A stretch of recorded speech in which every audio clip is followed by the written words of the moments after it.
ನಿಮ್ಮ ಹೆಸರಿನಲ್ಲಿ ಎಷ್ಟು ಸಿಮ್ ಕಾರ್ಡ್ಗಳಿವೆ? ಆಗಸ್ಟ್ 24ರಿಂದ ಮೊಬೈಲ್ ಸಿಮ್ ನಿಯಮಗಳಲ್ಲಿ ಮಹತ್ವದ ಬದಲಾವಣೆ ಜಾರಿಗೆ ಬರಲಿದ್ದು, ಹೊಸ ಸಂಪರ್ಕ ಪಡೆಯುವ ಮುನ್ನ ಪ್ರತಿಯೊಬ್ಬರು ಎಚ್ಚರ ವಹಿಸುವುದು ಅಗತ್ಯವಾಗಿದೆ. ಪ್ರಸ್ತುತ ನಿಯಮದ ಪ್ರಕಾರ ದೇಶದ ಬಹುತೇಕ ರಾಜ್ಯಗಳಲ್ಲಿ ಒಬ್ಬ ವ್ಯಕ್ತಿಯ ಹೆಸರಿನಲ್ಲಿ ಎಲ್ಲಾ ಟೆಲಿಕಾಂ ಕಂಪನಿಗಳನ್ನು ಸೇರಿಸಿ ಗರಿಷ್ಠ 9 ಸಿಮ್ಗಳನ್ನು ಮಾತ್ರ ಹೊಂದಲು ಅವಕಾಶವಿದೆ.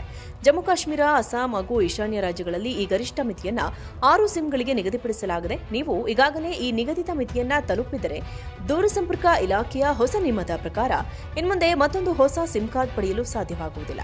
ಇನ್ಮುಂದೆ ನೀವು ಹೊಸ ಸಿಮ್ಗೆ ಅರ್ಜಿ ಸಲ್ಲಿಸಿದ ತಕ್ಷಣ ಟೆಲಿಕಾಂ ಕಂಪನಿಗಳು ನಿಮ್ಮ ಹೆಸರಿನಲ್ಲಿ ಈಗಾಗಲೇ ಎಷ್ಟು ಸಕ್ರಿಯ ಸಂಪರ್ಕಗಳಿವೆ ಎಂಬುದನ್ನು ಕಡ್ಡಾಯವಾಗಿ ಪರಿಶೀಲಿಸಲಿವೆ. ನಿಗದಿತ ಮಿತಿ ಮೀರಿದರೆ ಹೊಸ ಸಿಮ್ ಆಫರ್ ಸಿಗುವುದಿಲ್ಲ. ಆದ್ದರಿಂದ ನಿಮ್ಮ ಹೆಸರಿನಲ್ಲಿ ಸದ್ಯ ಎಷ್ಟು ಸಿಮ್ಗಳು ಸಕ್ರಿಯವಾಗಿವೆ ಹಾಗೂ ಯಾರಾದರೂ ನಿಮ್ಮ ಹೆಸರನ್ನು ದುರುಪಯೋಗ ಪಡಿಸಿಕೊಂಡಿದ್ದಾರೆಯೇ ಎಂಬುದನ್ನು ಸರ್ಕಾರದ ಅಧಿಕೃತ ಸಂಚಾರಿ ಸಾತಿ ಮತ್ತು ಟ್ಯಾಫ್ಕಾಪ್ ಪೋರ್ಟಲ್ ಮೂಲಕ ತಕ್ಷಣವೇ ಪರಿಶೀಲಿಸಿಕೊಳ್ಳಿ.